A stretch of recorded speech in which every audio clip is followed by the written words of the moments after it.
crowd take notice. When the game face on, then it's game over. You a witness and a force to be reckoned. Grinding for greatness. Proving the test.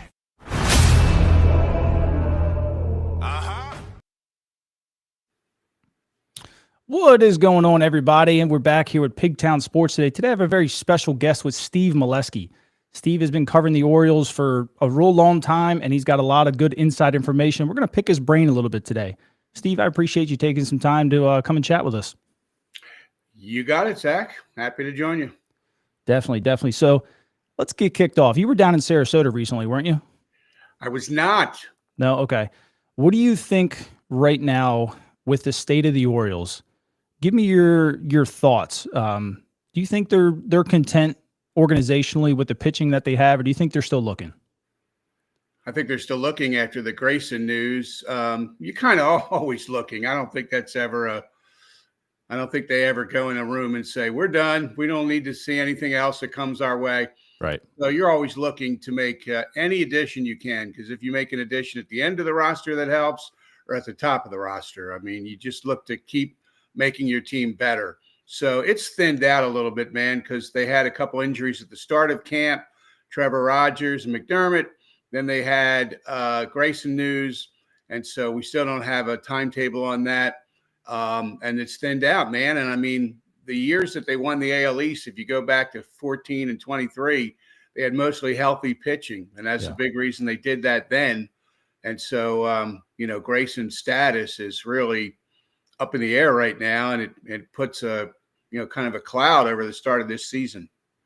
Yeah, and I feel like it really affects the bullpen too, because you could have let Suarez play that Swiss Army knife, and now it's like you might have to throw him in the starting rotation. I think they were expecting some things to be able to use Rogers in the bullpen this year, or McDermott either, and not having those guys kind of healthy puts a little bit of a damper. But do you think this is like a short-term issue, or do you think this is something that's going to kind of linger on, especially losing Kittredge, that's going to linger on to around the All-Star break? Yeah, I mean, I don't think we just know. We just don't have those answers today.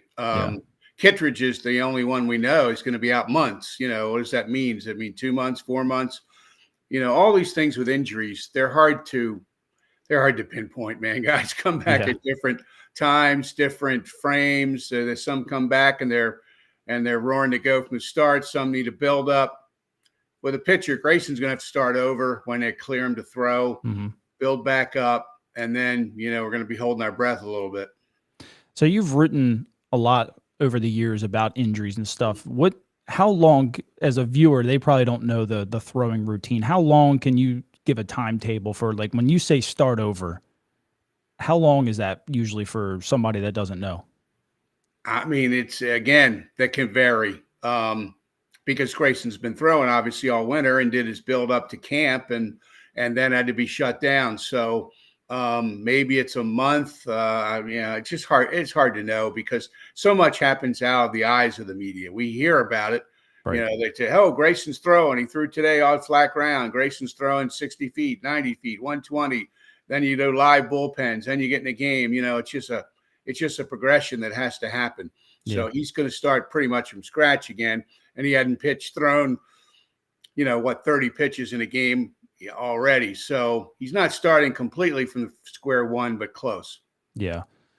Do you have any kind of concerns with Felix Bautista coming back and being what he was in April? Or do you think they're going to kind of slow roll him into, maybe really getting 100% around mid-May, June? They're slow playing it, but he's making pretty fast progression. I think it was 97, maybe last night in the game, 98. So he's getting close to where he was, and they're just going to be very cautious and conservative to make sure he gets through the season, right? But he's had a long time since the Tommy John surgery, so he should be a full go real soon. And I don't have any big concerns for Grayson. For Felix, I think he's going to be his old self, and it's going to be big for this team. Nice. Well, I'm going to kind of pivot here to tonight's spring breakout game. Obviously, a lot of the fans know some of the larger prospect names that are going to play, Basayo, Mayo, Beavers probably. Is there any kind of a name that you think that we should look for tonight? That's an up and comer in the organization. There is no like hidden name anymore who's going to be a top 100 prospect that I would give right now, and people would go, I've never heard of that guy. There's no such thing. Prospects get so much coverage, but there's a lot of little lesser known names. I mean, I've written a lot, at my Substack this week. I did, and I published numbers 11 through 20 today, a top 20 international prospects list. Everybody seems to have a top 30. Who has international prospects list? Well, I've written one for the last 4 years. This is the 4th year. So there's 2 pitchers on that prospect game tonight. One is going to start the game, Keeler Morphe. He's 5'8", but throws 100. This is a real unique package that comes in a small frame. And there are people who say, can you pitch in the major leagues at 5'8"? There aren't many. But Marcus Stroman has done it. So he does have a role model there. Pitcher's had a good long career who's not very tall, but he throws hard, and the Orioles like him a lot. 18 years old out of Venezuela. He is the guy they chose to start the spring breakout game tonight. That's a feather in his cap. We ranked him number 2 on this international prospects list behind Basayo. So this kid is really one they highly regard. Luis De Leon is a left-hander who throws high 90s. Who's on that list. And then there's some kind of unheralded pitchers in that prospect game tonight. I wrote about Levi Wells recently. He's thrown really well. Nestor Herman, 11th round draft pick, Michael Ferret. People are starting to know these names. There are 4 catchers on the list, including 1 international, 2 international, Basayo, of course, and Miguel Rodriguez, another catcher from Venezuela. The Orioles are high on.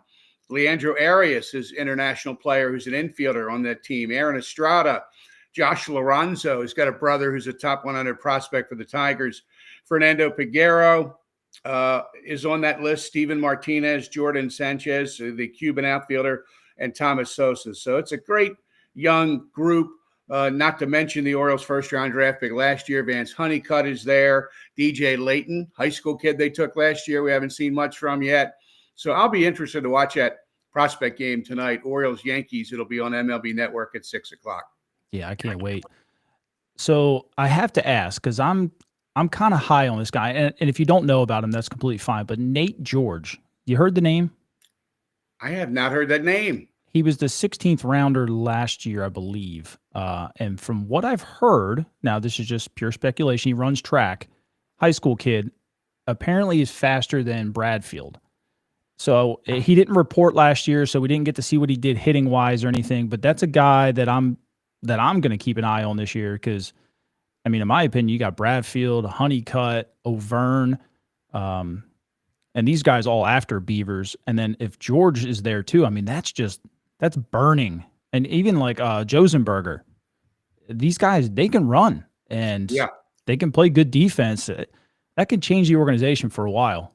Well, Aberdeen set a minor league record for steals last year. They had a absolutely prolific number of stolen bases. So these new rules they set in the minors a couple of years ago, guys are running amok and they're showing off their speed. And, in close games in the major league, teams that can win 90-foot increments, meaning you always get the lead runner, ground ball to short, you make sure you keep the double play in order. You go first to third when it's presented to you. You tag up and take a base on a sac fly.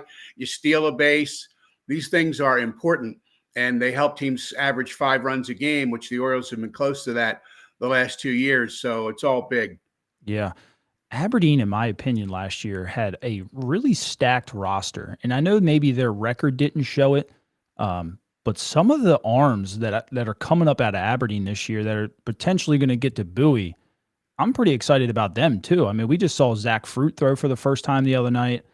And I mean, it was the talk, him and I think you said Levi Wells, they were both hitting 100 or right at 100. Right. I mean, these were guys that last year, not too many people really knew the names of. And I just feel like Aberdeen had a pool of talent last year that we just didn't realize. And they're getting closer. I mean, majority of them are going to be in Bowie this year.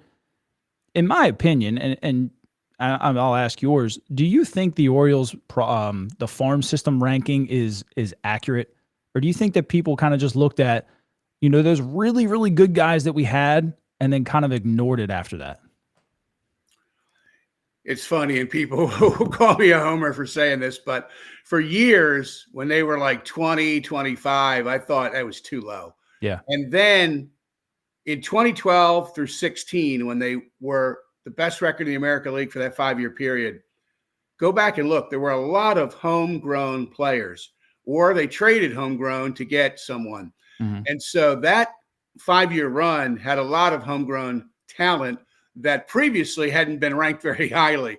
And then Elias Group came in, and they had all those high picks. They rose to number one. For several years, they were number one farm. Now people are dropping them 18, 20. That sounds too low to me now. Yeah. And that seems to be a function of top 100 prospects. When you go from having 7 to 3, you're not going to be number one, right? Somebody with 6 or 7 is going to be number one. But I feel like they've fallen too far. And I feel like they have a couple on the verge, top 100 guys maybe, or close. And right now, what I'm interested to watch this year is, I would call it, it sounds like I'm taking a shot here. I was almost say nondescript pitching prospects, because remember, for several years, the Oriole fans could hang their hat on 2 top 100 pitchers, Grayson and DL Hall. And they were waiting their arrival, right, for years. Wow, they got these stud pitchers. And they don't have top 100 pitchers now. They've got a host of guys on their team top 30 who are like from 10 to 25. The Michael Ferret, Nestor Herman, Keeler Morphe, Levi Wells, Cameron Weston. These are not big names yet amongst Birdland. My sense is, out of that group, someone's going to pop to push for top 100 or be close, or take the lead of that pack of 6 or 8 pitchers who right now are middle of the road top 30 guys, but maybe they take some leaps forward. Morphe might be that guy. Yeah. He's a candidate. Zach Fruit might be that guy. He's not even in this game tonight. So, I mean, they got some pitchers they like. And that's how I felt. I mean, I've tried to explain to some people on Twitter and stuff that the Orioles, their farm system's still pretty dang good. And I'm with you. I feel like they've been ranked a little bit too low. Now, there's a lot of interesting things kind of even going on in the big league team. And I wanted to get your thoughts on this. I talk about it on my show sometimes with the amount of options that are in the bullpen. And for years, the Orioles have kind of played, even back in the Buck Showalter days, they like rotating the bullpen arms around throughout the year to kind of keep guys fresh, if one gets nicked up. Only having 3 guys with an option in the bullpen right now, and that being Keegan Aiken, Yunior Cano, and Felix, which all 3, in my opinion, will never get optioned to bring somebody in. Do you see that as a problem? Like, I've really thought that Brandon Young was going to grab one of those spots just to have a guy in there that you could rotate around. But do you see that being a problem? Yes, potentially it is, because as you said, you're right. You reach points of the season when you overuse the bullpen, you need to shuffle in some fresh arms. And so they're going to have to maneuver around that. It's not a lot of optionable guys right there. So they're going to have to create that somehow over the season. I'm sure they know it, and I'm sure they're thinking about ways to do it now and to make it work throughout the year. But potential problem, yes. Yeah. So you touched on it already with the Orioles averaging 5 runs a game. Do you think that they get back to that this year? I'm bullish on a lot of these guys this year coming back, getting healthier with Adley and Westberg staying healthy. I think Cowser takes a good jump for us. I even think Cedric comes back and continues his second half. Do you see this offense maybe pushing 5.5 runs a game? That's too much. I don't think they'll get to there. Yeah, but that would be something, man. They'd be number 1 in baseball. Yeah. For the Diamondbacks, I think got close to that last year. Weren't they number 1, or the Dodgers? Their second half was incredible. Yeah, it was amazing. So that's a lot, man. 5, I think there were only 3 or 4 teams who did that last year, maybe it wasn't even. But the Orioles, starting since 2023, if you were to add those 2 seasons together, are 4th in the major leagues in runs. That's good enough, right? If you're 4, 5, 6, you're top 3rd in baseball. That's a good offense. And I see them in that range again. I think they can do it.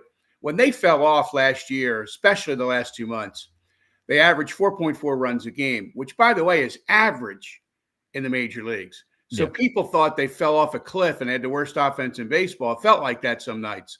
But their actual average runs per game was average. They went from like 1 or 2 to 15.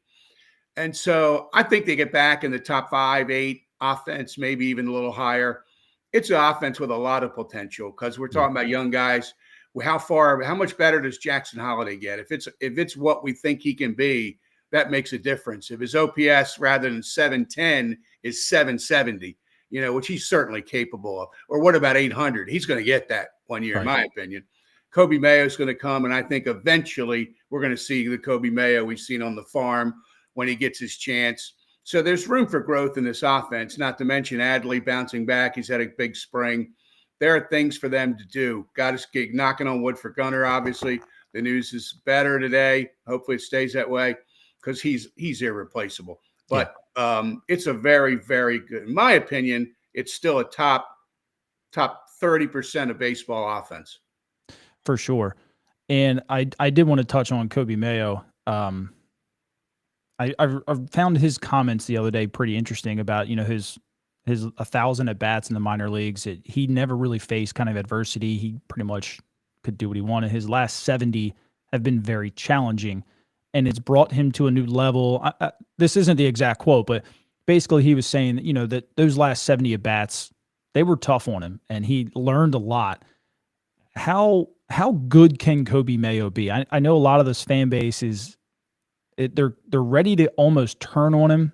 Not everybody, but some people are ready to turn on him after the last 70 at bats or so. How good is he? He's good. We give up too soon. People forget Cowser hit 115, right? In 2023. And then he almost won the Rookie of the Year. Right. People forget Cal. Go look at Cal Ripken's first 70 major league at bats if you want to see poor stats. Adley went 20 games without an RBI. Gunnar had ups and downs that first full year. And remember in May, people were saying, should Gunnar go back to the minors? Down. Yep. That's exactly what Birdland was saying. Gunnar Henderson, should he go back? Yep. That's how ridiculous it gets, right? Yep. And they're saying about Jackson now. And Jackson's going to be a stud, in my opinion. I could be wrong, and I'll say I'm wrong if I am. Jackson Holiday is an all-star. That's what I see still. Here's the difference, and I'm doing amateur psychologist here, between Jackson and Kobe. I just think Jackson might be a little mentally tougher. He just is from that baseball family where failure, he just knows it's coming. And Kobe, I think it hit him like a, dish rag in your face. Like, man, I'm missing the ball by a foot here because he looked really bad in the major leagues late last year, and it had to mess with his mind. How can it not? We're all human, and when things don't go right, it challenges you. Yep. So I really wanted to see Kobe go 4 for 8 his first 3 or 4 spring games, and he didn't. And so now some of that doubt's creeping back in. But he's starting to swing it now here the last week or so. And I just think he'll go to AAA. He'll put up numbers, and he'll be his old self. And Buck Showalter used to say all the time, delayed, not denied, meaning sometimes this kid is delayed with his progress in the majors, but it won't eventually be denied. And I think we'll see that with Mayo. Yeah, and to your point, people kind of give up too fast. I mean, Spencer Torkelson was the one of one ahead of Kjerstad in 2020. Hasn't done a whole lot. And even Detroit hasn't given up on him. But now he even seems like, and I believe he's 27, is finally starting to figure it out. And Kobe's only, 23? Somewhere in there, yeah. Yeah, he's going to figure it out. He might be younger than that because he was a high school draft pick. I mean, this kid. So, like people point out, some of these international guys start to really cook at 20 or 21. That's when a kid from the United States is getting drafted out of college. Right. He's 21 years old. The high school kids are sooner. But so I think Kobe mentally, that's the game he's probably fighting right now, getting his confidence back to where it was, truly believing you can hit in the major leagues. I'm sure he believes it, but until you're rocketing balls all over ballparks, it's harder to believe it, right? Till it actually happens. So, again, we just have to remember 115 was Kowser's average. Adley went 20 games without an RBI. Grayson Rodriguez had an ERA of 7. They sent him back to AAA. This is not that unusual. Yep. And credit to the Orioles for handling that for every one of those guys and getting them back to a point where they can come up and contribute the second time around. I see the same thing with Kobe. Is the defensive issues overblown? Because a lot of that comes off of social media. We've never really heard it from scouts. They say that it's not the best in the world, but not everybody's the best in the world. No, I don't think he was considered a defensive liability through the farm. Defense for me is the hardest to grade and judge because you can't do it in a week. Right. Whatever position the guy's playing, you need to see extended run on defense. In a week, we might see 30 at bats, but we might only see 3 challenging defensive plays and maybe not even that. So it takes longer to know. Kobe was shaky at times last year with his defense. His third base defense was just challenging. Throws, fielding, apparently made a couple nice plays at camp recently. So he's going to have to settle in there too. And for me, the jury's out on where he fits defensively or how good or how not good he's going to be. I think we just need to see more. It almost reminds you of Ryan Mountcastle, where he could just hit and you just, at this point, you're trying to find a spot for him, but he's going to settle in somewhere eventually. And Mountcastle bounced everywhere, man. He did. And I saw him play on the infield on the left side in the minors, and I just thought it's not going to work. Ryan doesn't have the arm for that, and he's not going to play third base or shortstop in the major leagues. And the Orioles tried it, and then eventually he found where he needed to find. And to his credit, he's become a pretty good fielding first baseman over there.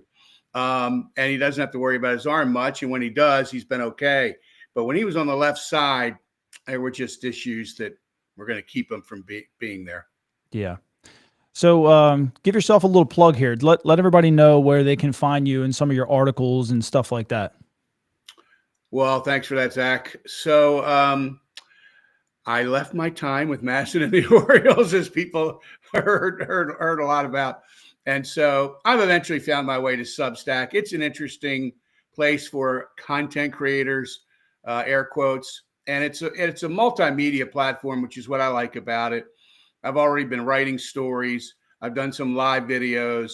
I've done some recorded videos. There's a chat board over there. There's just a lot of interaction like I had with my MassonSports.com column for so many years. And, it's challenging for people to find you because it's not top of tongue, so to speak, but it's becoming a big place. There are some people on there who have massive followings, but I'm trying to make my run in my little corner of the world, which is steveonbaseball.substack.com. And they ask for your email, and people should freely give it because it's not like they're going to sell you anything or you're on the hook for anything. It just allows you to know when articles are published. And there's a lot of people who do that via email right now. And Substack is one of them. And there is, I will have always a lot of free content. There is a paid element here. And some fans have flattered me by paying for my work. And so I thank you for that greatly. And there is going to, as I go, there might be a little more find itself behind the paywall here, as it's going to be part of several things I'm doing in my income right now. I've also started to do a little work for 105.7 The Fan, which is exciting to me because it's nice to be on a sports station, and hopefully you will hear me doing more there. I don't think there's a huge opening or opportunity right now, which is fine, but I think there's some part-time avenues for me at The Fan. And so I'm excited to do that. There's some other things I'm looking at that people I think will be hearing about. So I am sitting on the couch currently, Zach, but I'm not resting my butt here 24/7. I've got it going on pretty good. I've got a lot of little pots out there and on the stove that I'm working with, all of them. But the main one right now is the Substack. And I in just my first 2 or 3 weeks there, I've written the top 20 international prospects. I've written profiles on some of these pitchers we've talked about, like Morphe and Levi Wells and Cameron Weston. And I've written some Oriole columns, and it's going to be both. When the minor league season starts, I'm going to get out to ballparks more than my schedule allowed me the last few years and talk to these kids at Aberdeen, Bowie, Delmarva, Norfolk. So I'm going to get out and do a lot of that. And I'm going to be in the Oriole clubhouse as well. So I'm really, really looking forward to this season, expanding my brand, if you will, now that I'm sort of out on my own in some respects. But it's steveonbaseball.substack.com. Come on over, subscribe, be part of it, and look forward to having anyone. And thanks for letting me pitch that. Definitely. Yeah, that's actually where I was able to get in contact with you, was joining by email, and I get all your articles now and all. But that is, I mean, if you have anything else you want to touch on before we wrap it up? That covers most of it right now. But thanks for inviting me in, and do it anytime. And I can see you got a lot of commenters and people watching and firing away with questions. So that's nice that you've got your little audience going for you here today. That's for sure. Yep. All right, guys. That's going to wrap it up here with Steve Melewski, and we will catch you guys later.